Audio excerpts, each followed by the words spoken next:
Go. Am I starting this off? Yeah, why not? All right. This is the first ever experimental, maybe the last time ever, that we do a demo of a product that we like. Yeah. We said, why not start with a sponsor? Because we love them, already. Well, plus so they got we've already done Firing Squad. Yeah, full applause. Full applause. Yep. They're more than worthy of our video attention. So we've invited Teg from Uncommon on the show, and Teg is going to give us a demo. Chad and I are going to drink and ask questions while he does the demo. And then we'll publish it all around the world, and Uncommon will be rich and famous, and they'll talk about us on the beach in Fiji one day. Legacy. Yeah, it's a legacy. So, Teg, welcome to the first ever Chad Cheese video podcast of a demo of your product. Congratulations. I feel honored you guys would start with us. Thank you for having me. Well, excellent. So after the Firing Squad, did you have to beat off all the employers who wanted to? Yeah, that didn't come out right. Did you have to?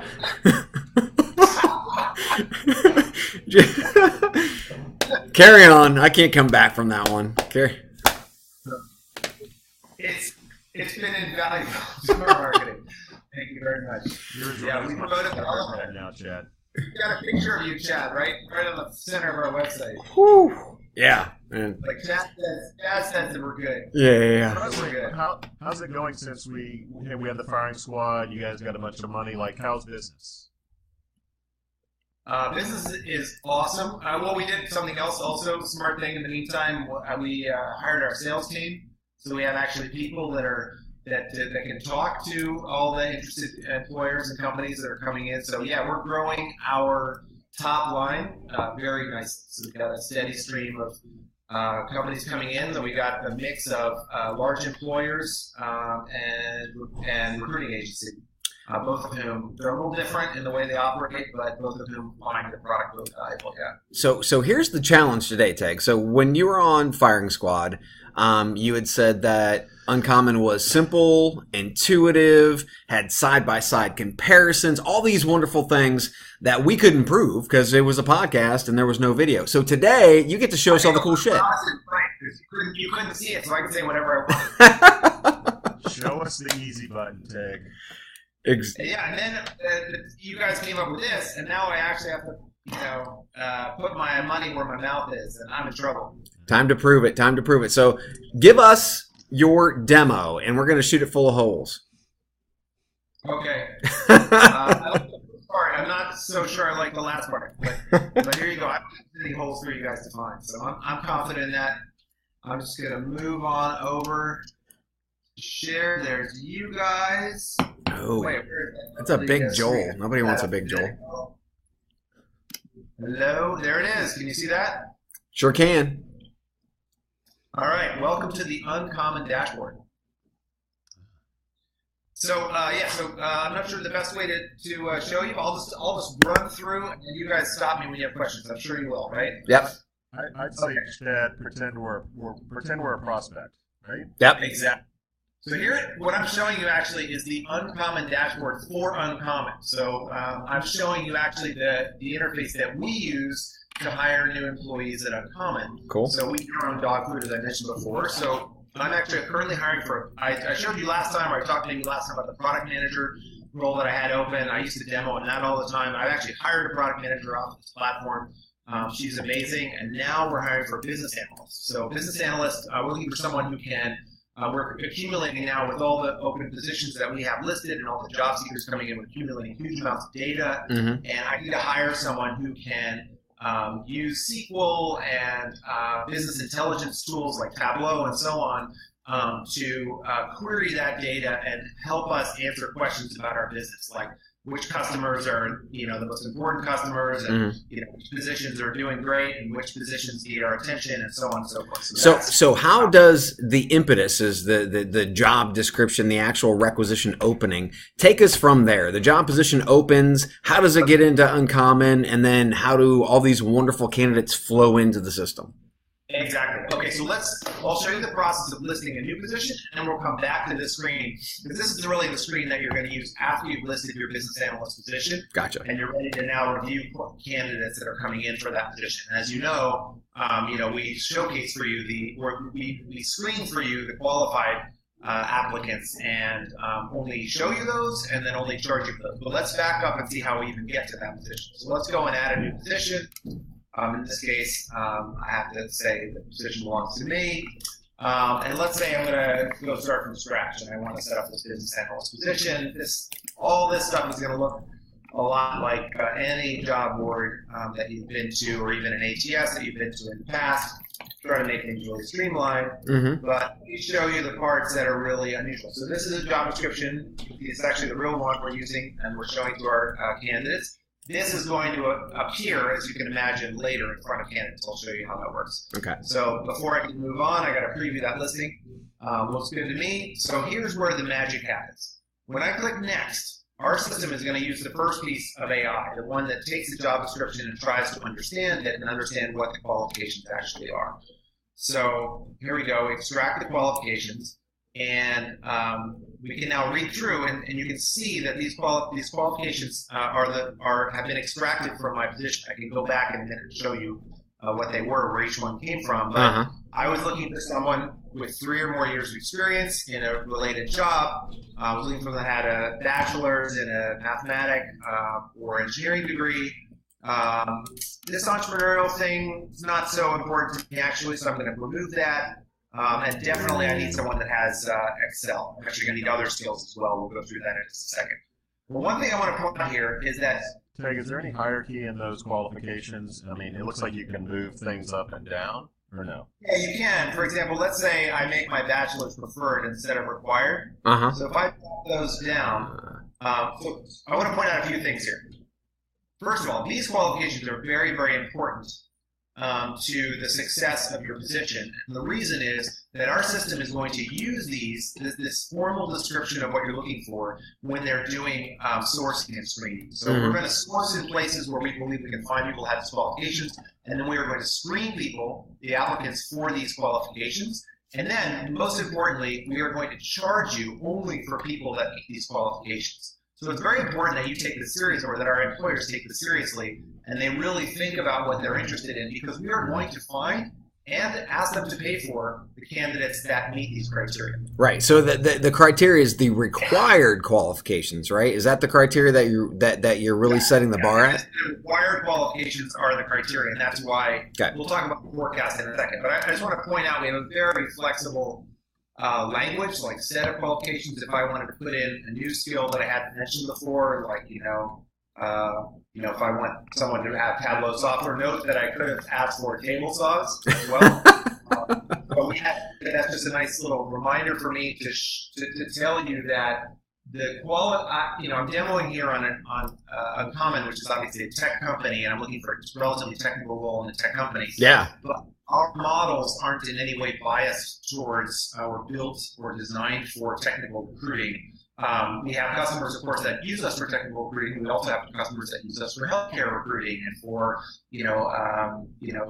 retail and, any kind of industry that you can imagine. So the models are designed and trained on data that's completely general. Right, and I can see that the applicant match rate is changing over on the right-hand side, because I love the little dial thing happening there. I love shiny things. I do. Move around. I do.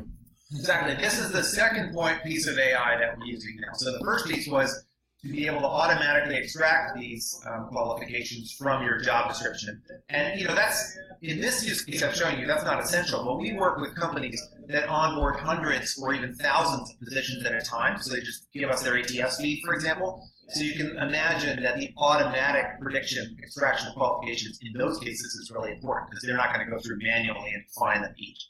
So that's really what that's for. In this use case, it makes my life a little bit easier. Yeah, so I can just give you my XML feed, and then you can plunk all my jobs into your system. And at that point, I have to manually go through. Do I have to manually go through and have the system take care of it? No, there's no manual work required. We can accept a feed of positions from your ATS or wherever, and then we can automatically source candidates that meet those qualifications and then send them directly back into your ATS. You don't actually, and after your initial setup, you don't ever have to log into the Uncommon interface at all. Love it. I think Chad and I just created a new approval graphic there. We're cheering on that. Awesome. No manual posting. I can't see that because I'm looking at only at my screen. Just take our word for it. Okay, sounds great. Okay, so then the other thing I want to point, the second piece of AI we're using here is this forecast on the right. We call this the talent forecast. And the reason it's there is that it can be often very hard for a recruiter when they're defining their job, their open position, to figure out what's the right level of qualification to ask for. Obviously, if they ask something that's too wide open, they don't put enough qualifications in place. They're going to end up receiving candidates that are not interesting for them or their hiring manager. So they're being too vague or too wide open. If they, on the other side, if they put in too many qualifications, they're actually not going to be able to receive enough candidates for their hiring manager to talk about because they just don't exist in the market.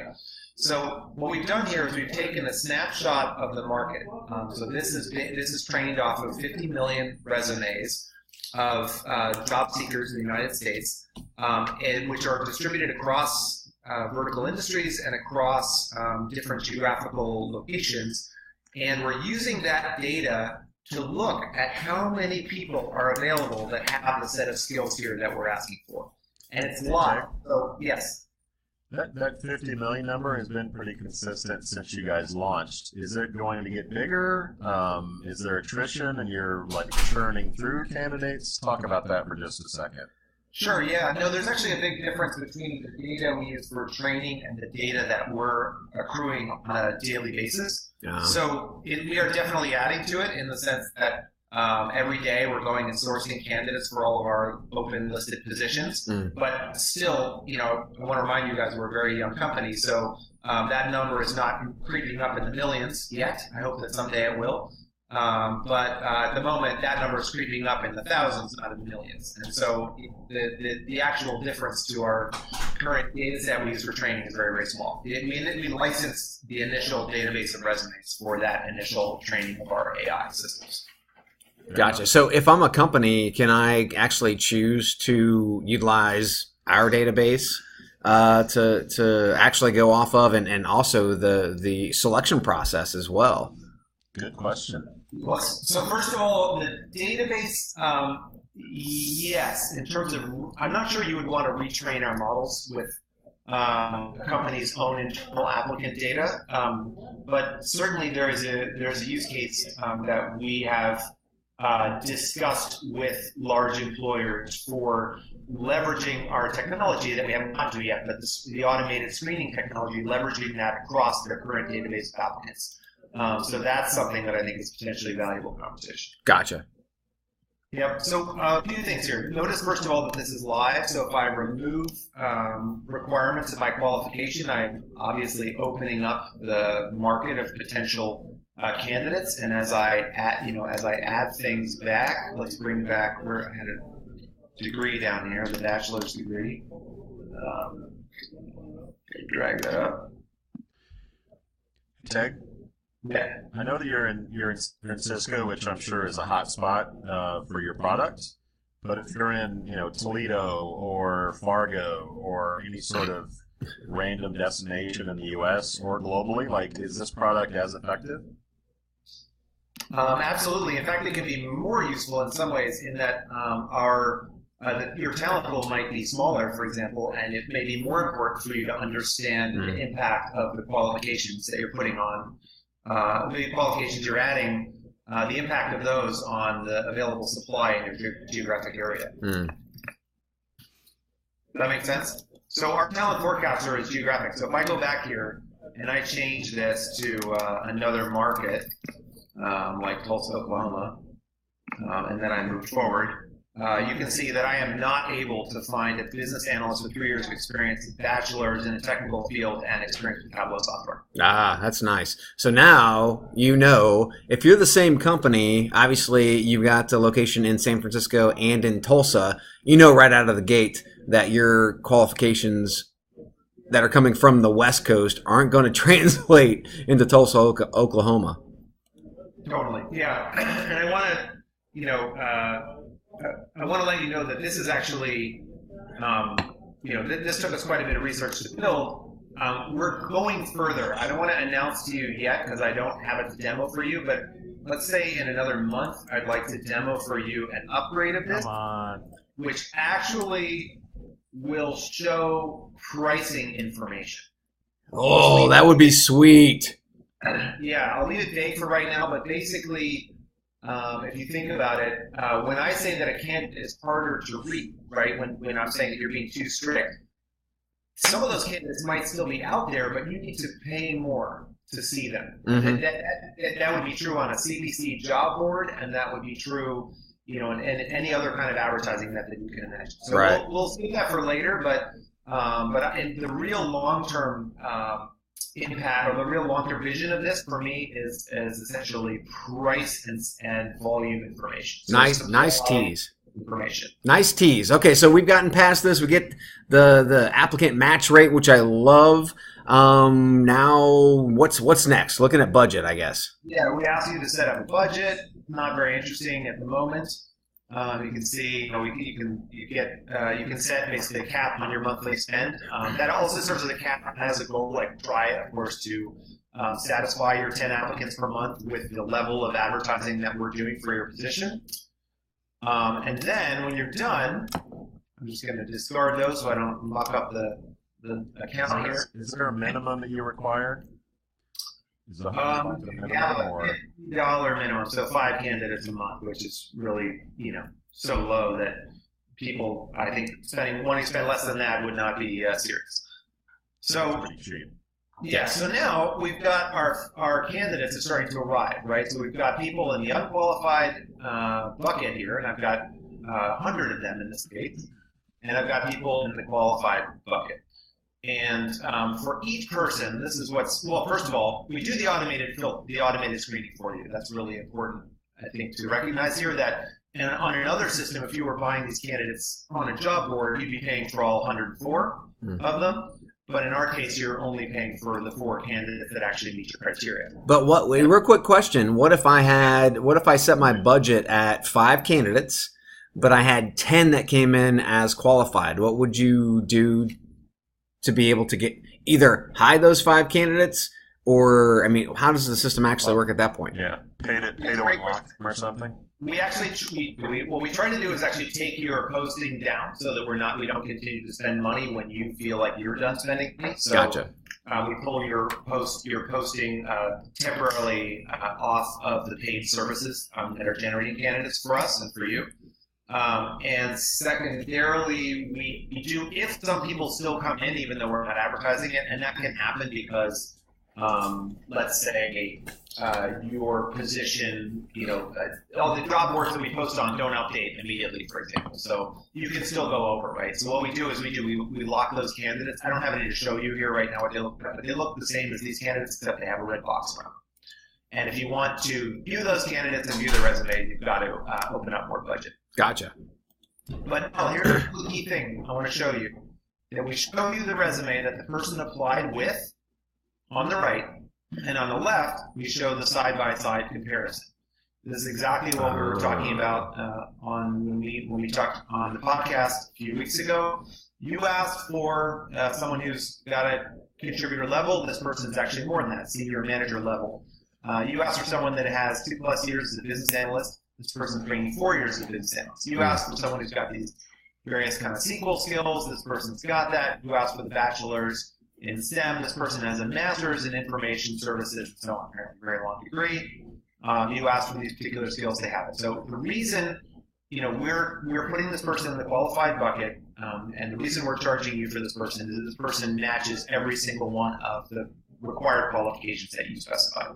Yeah, I love the little dispute button you have there. It's like, yeah, well, they fit all my qualifications, but I could prospectively dispute. Well, the options are, so we offer, first of all, you can tell us which of the qualifications they didn't meet. So, right. The system gets it wrong, so please tell us. And when you tell us, we're going to stick that information back into the training data for the AI so we can try to do a better job.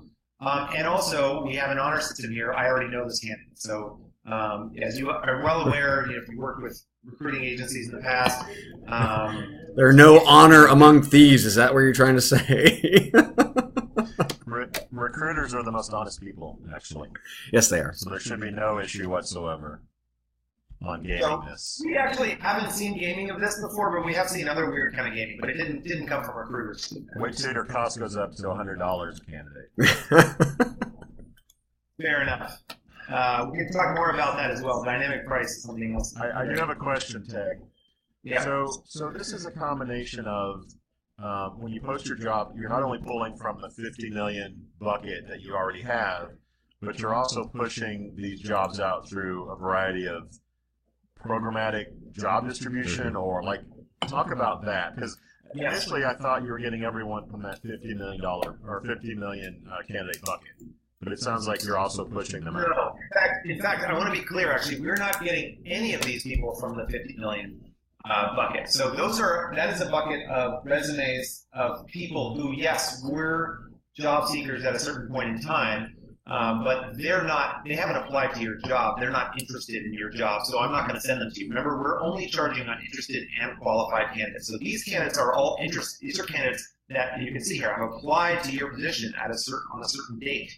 And so they're waiting to hear back from you. It's very, very different from going to one of the database companies and getting, running some kind of query and getting a bunch of passive candidates that then you need to start emailing and phone calling in order to activate. Well, we do see companies use chatbots to sort of get people in the funnel and pre-screen. So it's not totally crazy to think you could just mass market to 50 million people and get candidates. Totally. In fact, I've had some early. That's not going to be, I think, our focus as a company, but I think it's an opportunity actually for an interesting partnership. So as you can see, so you asked where did the candidates come from? I think. And you can see that we set up a pricing model that allows us to get paid when a candidate is interested and qualified. And that means that we actually we have aligned incentives, and that anytime we can get a candidate for you that to be interested and qualified, we should be willing to consider that particular channel, if you will. So at the moment, we're using the channels you would expect. We're taking your position and we are reposting it on a wide variety. I think we have several hundred different job boards that we're posting your job on, and some of them are paid and some of them are free, and we're eating all the costs for doing that. And we are getting people to apply for your position and then qualifying them. And that's how I know that Sagar here is actually waiting to talk to you. He is interested and qualified. And so I'm not putting any from the 50 million in my database. In the future, we might have an incentive. We might want to partner with a company that activates candidates through a chatbot or through automated emails or through any other way. But we would still present them, once we found them, we would still present them to you here in exactly the same way. Okay. Yeah, so let's say, for instance... You go in the hole on every job. We do until we start to make it back up on the other side with qualified candidates. There's confidence there. There's confidence. So, yeah, I mean, being able to do this, obviously, externally, but also we already know that there are candidates who have applied before. They know the brand, and they might not have gotten the job, but to be able to prospectively pull them in as well, that's pretty cool. Yeah, we do run this on the... we do have the capability to run this on a private database of candidates, which for a very large employer or a large agency can be very impactful. So that's legit. Yeah. So one more thing I wanted to show you, I forgot to mention back on the qualifications page. So when we were going through and looking, this one's actually got too many qualifications on it, as you can see. Mm-hmm. So there we go. I think that was the killer. All right. So as we do this, thinking about the 50 million again, one thing I wanted to mention to you or show to you is that these candidates, so we actually show you sample resumes for candidates that meet your qualifications. And the reason we do this, these are not active candidates, as you can see, they're not candidates you can contact, but these are real people who we would qualify if they were to apply as being qualified for your position. So we're doing this to you just as a sort of guidance, so you can see, okay, I accept these things and I ask for them. What kind of people am I likely to get? This is in a way a sort of a little preview of what we think you're going to get. And we also, by the way, show you unqualified candidates. And we try to find people that are actually very close but miss the mark. And the reason here is that you might, in looking at some of these, realize that there's maybe you were too strict in some way. You might want to open up some particular aspect of your qualifications.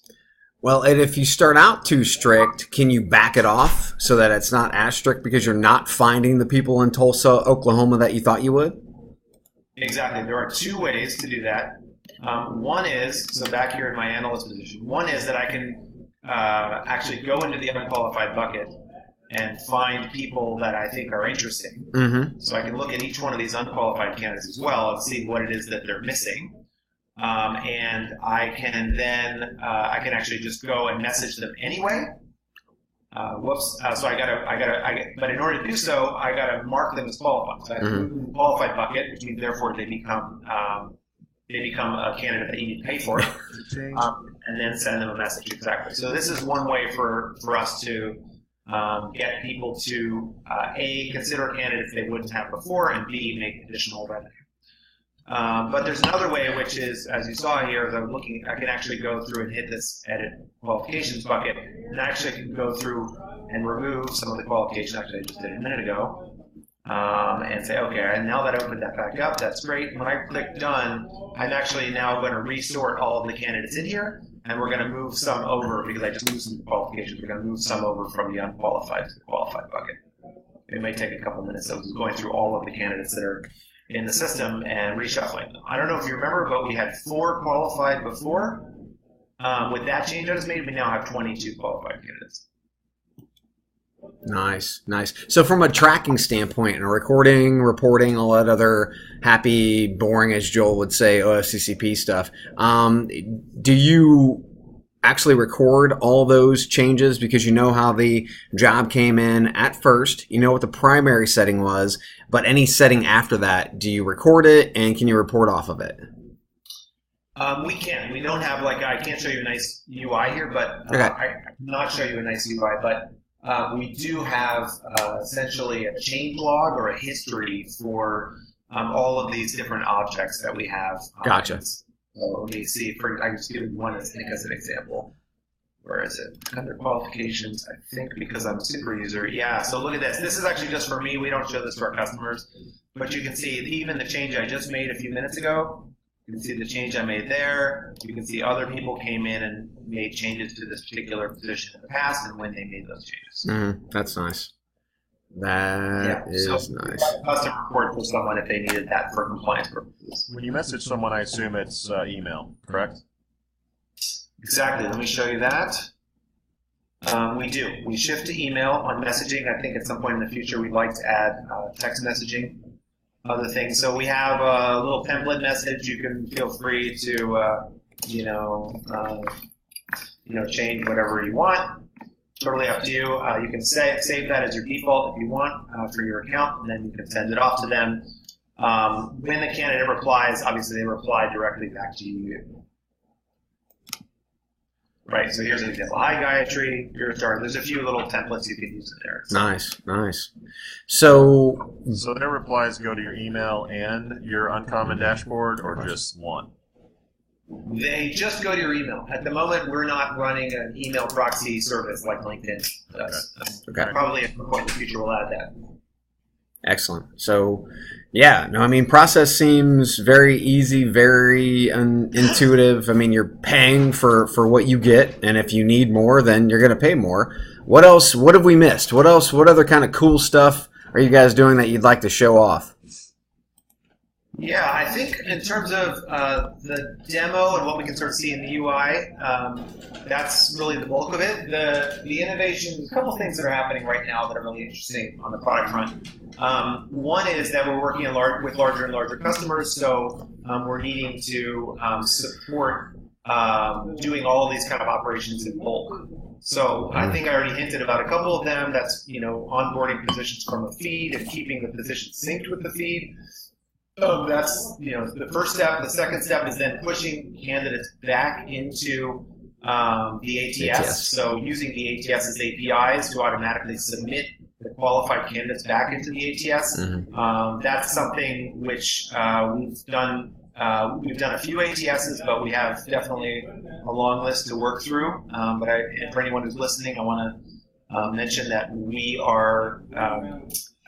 We can integrate new ATSs. We've proven we can integrate new ATSs very quickly. So if we don't have yours, not to worry. That's something that we can probably deliver within a couple of weeks. Which ones do you currently integrate with? We currently integrate with Greenhouse and Smart Recruiters. Everyone integrates with Greenhouse. They must be super easy. Both of them actually, they're equally sophisticated. Both of them have great APIs, nicely documented, and they're they provide nice support for doing that. So it's great. iCIMS, you're on notice. Yeah. What else can I mention? We are, just again to hint toward the future a little bit, one of the things that we're really interested in is, so we talked about how we source the candidates. At the moment, the sources of the candidates in our system are very opaque. So all you know is that we found you a candidate who's interested, qualified, you message them, they're there, and they message you back, and they meet all your qualifications. And that's good enough in some sense. But as we start to work with larger and larger companies, yes, a lot of them are already spending very large amounts of money on existing job boards. And they want to have more visibility into where we're advertising the positions because they don't want duplication. Sure. So that's a direction that we're moving in. We're moving in the direction of more transparency. And in a future meeting with you guys, I would love to show you actually where the candidates are coming from, right, and how the money is being spent, and how it is that we're obtaining efficiencies for you. Because one of the things that we know that most employers and recruiters don't know is exactly what it costs to get a qualified, an interested and qualified candidate through each of the job boards. We're good-sized customers for each of those job boards. We run them all side by side all day long. Mm-hmm. And so we have total visibility into not just the CPC, and not just the CPA, cost per application, but actually the cost per interested and qualified, the CPIQ, which is a number that's much more important to the recruiter's or the employer's success. Right. So that's data that we're collecting on the back end right now, but I don't have a way to make that visible to our customers, but that's something that's coming soon. Well, and I think that there's no question that being able to provide transparent source data is a necessity, not just in your system, but to be able to pass that along to the applicant tracking system. Because once again, your platform is just going to be that easy, intuitive system that somebody goes into or actually works without anybody going into and starts pushing data back into the applicant tracking system. So that will be incredibly important for them to be able to see source of hire, but also from your standpoint to be able to show aggregate-wise where the money's best spent. Exactly. Like we have it at the position level, but imagine, put yourself in the in the shoes of a talent acquisition director or VP who's responsible for the whole budget. And they know every year what they're signing up for with Indeed and ZipRecruiter and LinkedIn and so on. They don't have great reporting on which of those guys are driving real value for them. And they make decisions, in some cases today, very blind. And that's something that we can help with. Excellent. Well, if we had the bell sound effect, which we we'll add that. Okay, one last question. Teg? Yes, Joel. So a lot of the opening of this stuff is AI, automation. You talk about efficiencies and hiring. It's a very smart system. And then when you get to your actual list of candidates, you go into email.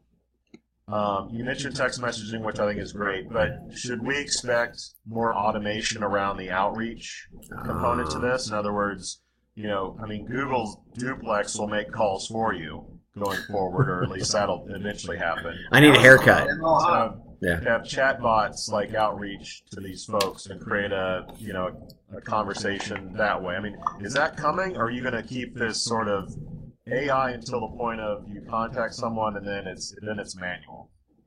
Good question. Let me go back to a view where I can see you. There we go. Oh. Yeah, when I think about the future of the company and really meeting the needs of the recruiters and the employers that they work for,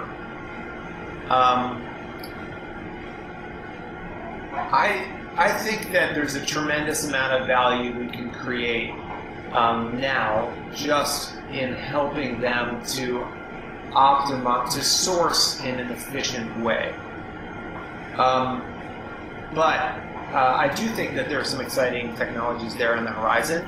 I don't think it's going to be our focus to go and try to get really good at candidate communication through chatbots.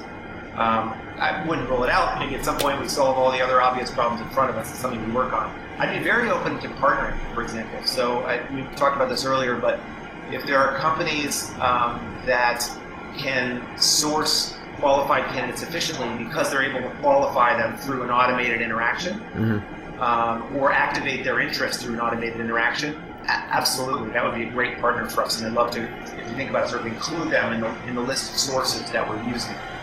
But they should be held accountable to the same, from the employer's point of view, they should be held accountable to the same standard of a cost per interested and qualified. So, that should be an interesting channel for them if they can deliver candidates that meet the same quality bar in a cost-effective way that's at least as cost-effective as the other channels that are being used. And if there's a way that some level of automation in the early communications, like scheduling the first meeting and so on, that can really drive things for the recruiter, I'm all for it.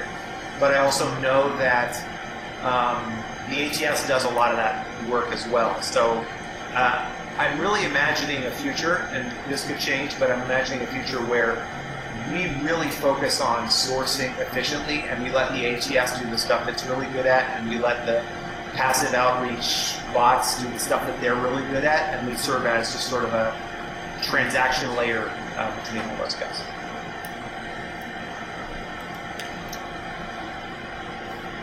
I got one more if I can. Jeez, hit it. Go for it, Joel. I'm out of beer. An employer who says the best candidates aren't on job boards. So if you're basically distributing to job boards, it might be great for sales and admin positions, etc. But I still need to go sourcing as is. Like, do you agree with that, or do you think your solution can also find the needles in the haystack? Yeah, give me a second. Comments on two levels. So one is, I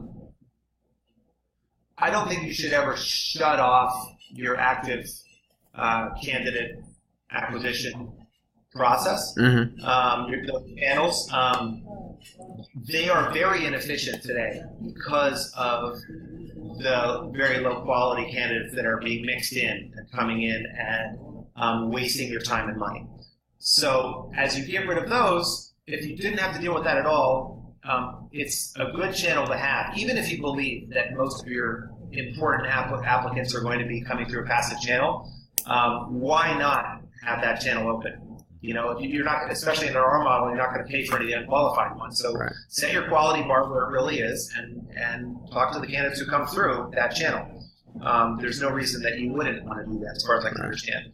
And maybe for those employers in those verticals, which are probably verticals where there's a huge imbalance between supply and demand, maybe for them we'll be a relatively small part of the mix in sourcing and how they want money sourcing. So that's the story now. Just level with you. Sure, I get it. If that is really true for you, then you're going to spend most of your money there. and that's okay. But don't shut us off. There's no reason not to allow. Like our pricing model is set up such that there's no reason for you not to do that. Secondarily, though, and more in the future, again, the CPIQ model enables us to level set all of the different acquisition channels. So, the channel we're talking about is one where someone's interested and then we qualify them. Right. The other channel where someone is qualified, but then you have to go and activate them. Right. And under that model is totally compatible with the CPIQ Right. Cost structure. And we have had some high-level initial partnership conversations with companies that provide technology and services in that area to figure out how they could plug in to the same pricing model. So there's no reason that we couldn't have that kind of sourcing, especially if there's some automation involved and they're Right. cost-effective, under the same umbrella. So I'm not doing it now, but I think we may do it in the near future. Yeah, great question. Thanks, Teg. Excellent. Well, Thank hey, you, Joel. again, first Where can we find time. out more? Yes. Where can we find out more about Uncommon? Cheers. So go to www.uncommon.co. That's CO at the end, or just Google Uncommon. We show up pretty high there, and yeah, I'm out to get a trial. Exactly. So you can just sign in and post a job if you like, but better yet, if you're a larger recruiting agency or employer, click the Request a Demo button, and we'll have either me or one of our guys get in touch with you and give you a customized demo. Excellent. Well, thanks again.